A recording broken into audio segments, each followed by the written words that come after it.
Most con artists sell a fake product, a fake investment, a fake identity. In the 1820s, one man sold something no one had ever faked before, or arguably since. He sold an entire country. Not a real country. A country he invented, complete with a capital city, a government, fertile farmland, and rivers running with gold. He printed its money. He sold its land. He convinced hundreds of people to sail across an ocean to live there. When they arrived, there was nothing but jungle. This is the almost unbelievable story of Gregor MacGregor and the nation of Poyais.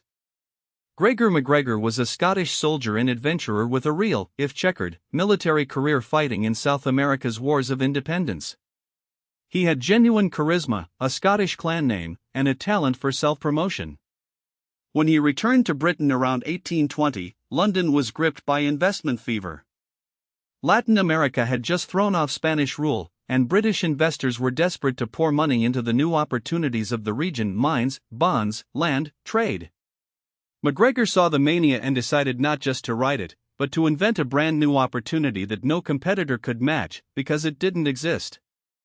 He announced that he had been made the cacique, the prince of a land called Poyais, on the Caribbean coast of Central America, granted to him by a local king. MacGregor did not do this halfway. The depth of the deception was staggering. He published a 350-page guidebook describing Poyais in lavish detail: its fertile soil, its pleasant climate, its capital city of St. Joseph with paved streets, a theater, a domed cathedral, and a parliament building. He described a country crying out for British settlers to come and prosper.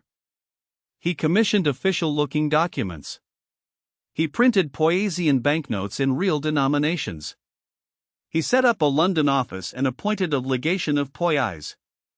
He sold land certificates to eager would-be settlers, and, crucially, he issued government bonds, raising the equivalent of hundreds of millions of pounds in today's money from investors who believed they were lending to a real nation. He even persuaded ordinary tradespeople, shoemakers, farmers, a banker who became manager of the Bank of Poyais, to sell their homes, convert their savings into worthless Poyaisian dollars, and emigrate to build their new lives. In 1822 and 1823, around 250 settlers boarded ships and sailed for Poyais. What they found when they landed on the Mosquito Coast was not a country. It was untouched, mosquito-ridden jungle. No city of St. Joseph. No paved streets, no cathedral, no parliament. No infrastructure of any kind. Just wilderness, and the ruins of an earlier failed settlement attempt. At first, many of them assumed they were simply in the wrong place, or that the city lay further inland. Slowly, the horror set in. There was nothing here. There never had been. Stranded thousands of miles from home with no shelter, no supplies, and no help, the settlers began to die of tropical diseases, of starvation, of despair. A passing ship from British Honduras eventually discovered the survivors and evacuated them, but the rescue came too late for many. Of the roughly 250 who sailed, more than half died. When news of the catastrophe reached Britain, you might expect MacGregor to have been ruined and imprisoned. He wasn't. He had already slipped away to France, where he attempted to run the Poyais scheme all over again, selling the same imaginary country to French investors. He was arrested in France and put on trial. And in one of history's great miscarriages, he was acquitted. He eventually returned to Britain, faced no serious consequences, and in his later years moved to Venezuela, where he was welcomed as a hero of its independence war and granted a pension. He died there, comfortably, in 1845. The Poyais scheme is so audacious it can feel like a historical curiosity, a wild story from a more gullible age. But strip away the costume of the 1820s and the mechanism is chillingly modern.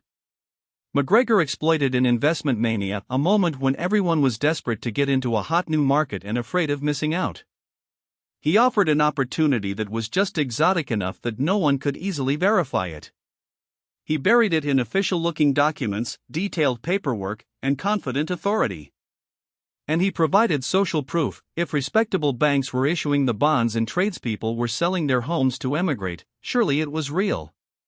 We see the same pattern every time a speculative bubble inflates in dot-com stocks, in crypto tokens, in real estate. The fear of missing out makes people skip the one question that matters: have I actually verified that this thing exists? McGregor sold a country that wasn't there. People believed it because everyone around them did, and because the paperwork looked real, and because they desperately wanted it to be true. Those are the same reasons people fall for the schemes of today. Subscribe. New case every Friday.